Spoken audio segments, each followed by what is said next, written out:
energy efficiency is often been regarded as Cinderella of energy policy, in that it is potentially one of the most effective sources of energy. It's not about something negative. It's about making better use of energy, making industries, making small companies more competitive by using it better. And also making it more affordable to everyone. And not only that, but the industry itself, the capacity to innovate in using energy better, is a huge source of jobs and growth. And it happens to be pretty labor intensive when it comes to building or to transport and other areas. And of course, you'd think it was mainly local, but everything local, everything physical needs to have some kind of framework and policy, whether at a level, a municipal level or at a regional or national level. And at the level of the European Union, where member states happily do have a consensus about the way forward for the moment, there is considerable concern about making sure that we keep the track on energy efficiency as the first pillar of our energy policy. It was the thing which Gunther Oettinger and I did first of all in looking again at the 2020 strategy for climate change and energy policy 3 years ago, where we said, sorry, energy efficiency isn't the last chapter of this, it's the first one. And I'm going to try and convince you why that's the case in the next few minutes. And of course, the analysis and assessment which needs to be made as to what needs to be done, necessarily it relates, first of all, to the period where most people are using their money or investing, which is the next 5 to 10 years. But a lot of what goes on in industry, and in particular in the energy sector, relates to assets which last 20 to 60 years. If you look at the sources for making better use of energy, one of the major ones is the energy sector itself, as well as industry. And therefore the horizon goes way beyond 5 to 10 years. It relates to 2020, beyond 2020, 2030, 2050. We carried out a modeling exercise at the end of last year, which was a kind of emperor with no clothes exercise. Every head of state of the European Union is absolutely committed to reduction of CO2 emissions between 80 and 95% by the year 2050. Very comfortable for them, because 2050 is a long way away. You don't have to think about it too much, and mostly forecasts made 40 years ahead are completely wrong, because in this sector, or in the economy as a whole, but in the energy sector, there is interplay of technology, technological progress with public policy and with markets. And each of those, the two first components, technology is an enabler. People tend to be conservative about it. And public policies can be simply wrong and short-term. And usually markets tell us when either of these factors, these elements, has actually failed. But what we did in looking at the modelling going forward was to say not what should be or we expect to be the result in 2050, but if the governments of Europe are serious about that, then what are the pathways to get there which are consistent with national decisions on energy mix, public acceptance of certain technologies, what needs to be done. And we try to shake out some no-regrets options for what needs to be done between 2012 and 2050. and that relates in particular to the period 2020-2030, as well as the period I'm going to talk about in a moment. First no-regret option is that a 20% improvement in energy efficiency by 2020 is totally insufficient. We actually need a 40% improvement in order to meet climate change objectives. Never mind worry about our competitiveness and our security of supply. Second, I'll give you the other no regrets option so you can have a picture of the whole scene. We're going to have a lot more electricity around for heat, for transport, but we may have indeed a lot more gas in the transport sector, a lot more gas in the shipping and road transport, and electricity should mean that in the transport sector we have a lot more electrification of private vehicles. Third major no-regret option, most of our electricity on average in Europe will have to be produced by renewables, unless there is a resurgence of the interest in nuclear. There are 10 member states of the European Union who are absolutely committed to nuclear, but nuclear takes a long time to get going. And so the alternatives, in order to get to the ultimate objective, could include nuclear, and we've modelled that, but tend to indicate that there will be a high level of renewables combined with the substitution of gas for coal, and then huge need, if you're going to use energy better, for smarter infrastructures, for intelligent supply-side management with intermittency of renewables combined with intelligent demand response management, in order to avoid having to keep capacities in reserve simply to deal with intermittency in the renewables area. So huge emphasis on smarter grids, smarter meters. We'll come on to that in relation to energy efficiency. All I want to say therefore at the beginning is that energy efficiency is at the top of a long-term European agenda, whether it's for 2020 or for 2050. Now, interestingly enough, when we talked to the energy ministers about this, and I want to repeat here,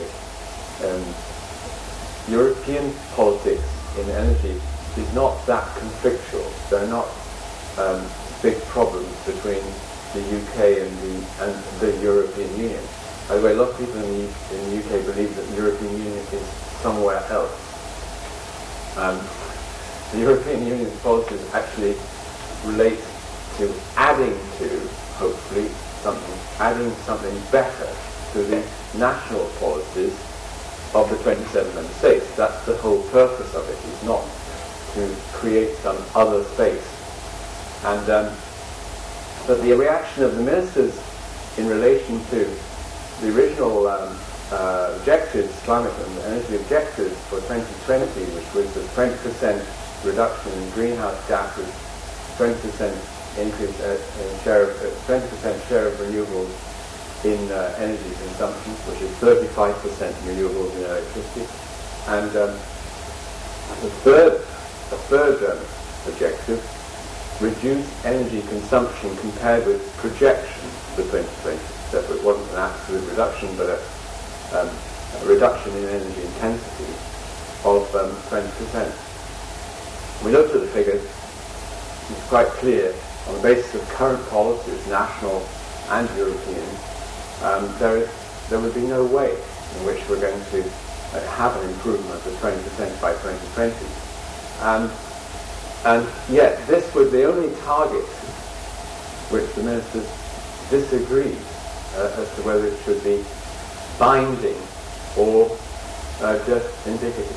They said, no, for energy efficiency, too many people are involved, it's too complicated, we can't measure it properly, and yet it is the one prize here which was waiting to be exploited.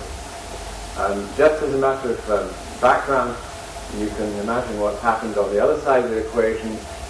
We're going to meet the greenhouse gas 20% reduction for 2020. Why? Because we're in an economic recession, basically. There are other reasons for it too. The renewables have exceeded will exceed the 20%. In Denmark, Spain, Germany, many other countries, there's been a massive investment in wind and solar. In Sweden and Finland and other places, biomass has taken on major importance. We're fairly optimistic about that, although the costs of it are rampant for the moment and affect the working, for example, of the ETS system.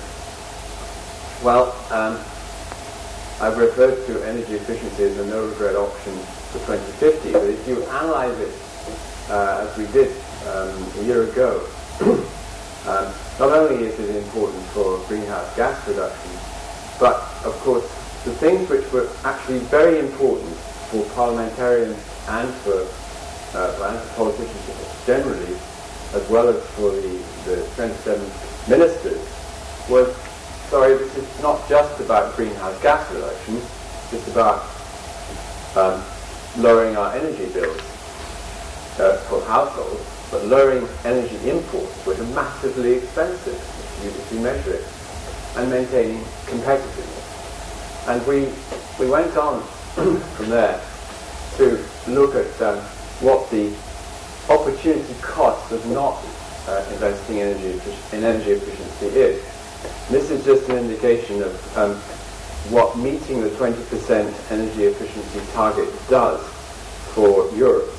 It would save something of the equivalent of 2.6 billion barrels of oil imported. It avoids the cost of building 1,000 less coal-fired power stations or 500,000 less wind turbines or the GDP of Portugal. These figures look as if they're picked from the air. No, they're not. If you don't improve in energy efficiency, you will have to invest in these areas to that level. And the benefits of doing something additional in terms of policy to what is at present done, we then had to argue with the ministers as to the right way to go forward. And well, what's done at European level and what's done at national level? You will be pretty aware when you go to to any kind of domestic appliance store of eco-design and eco-labeling provisions, which, despite their lack of popularity as far as light bulbs are concerned, and I'd like to point out that the European Commission did not design any of these light bulbs. They look like dead worms, but they were designed by the industry. It was a complete marketing failure by the industry itself. So there was no reason why they couldn't have made them look rather like pears or apples, or whatever it is, but they didn't. But despite all these problems, these improvements in product energy efficiency are bringing vast benefits. But of course, the industry itself, by improving processes, makes a huge contribution. And the question then is, what could the energy sector do, and what could be done in the transport sector? Well, we made some broad estimates of what could be done by implementing a series of measures which would be binding in each of the member states. That's usually done by what's called a directive rather than a regulation at European level. The directive allows member states to choose how they do it, the legislative form. And we made these broad estimates of what the savings would be if we were actually able to introduce a series of binding measures which the energy ministers accepted as a proposal in principle, rather than a binding target. They said, no, we can't deal with binding targets, we propose binding measures. I have to say, having negotiated myself, They didn't like binding measures either, because it was a question of being pinned down to an objective. And we therefore tried to get to an inventory of things which would make sense for everyone, bearing in mind that national policies in the transport sector and municipal initiatives, regional initiatives play a role too. But the important component at European level was to add a European energy efficiency directive, which would produce a series of measures which would provide a significant contribution to meeting that 10% gap between 20% ambition and 10% actual. So there are plenty of ways of improving energy efficiency. Some of them naturally are very much up to national governments and local governments, in the sense that anything to do with fiscal incentives, for example, tax, is national. In place already, we had 3 pieces of legislation. I referred to the eco-design and energy labelling regulations and directives, but there's also an energy performance of buildings directive, which aims to ensure that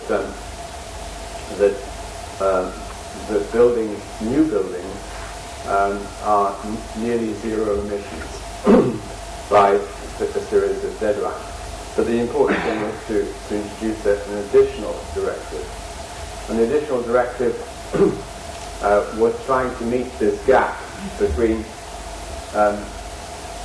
what business as usual would produce and what we needed to do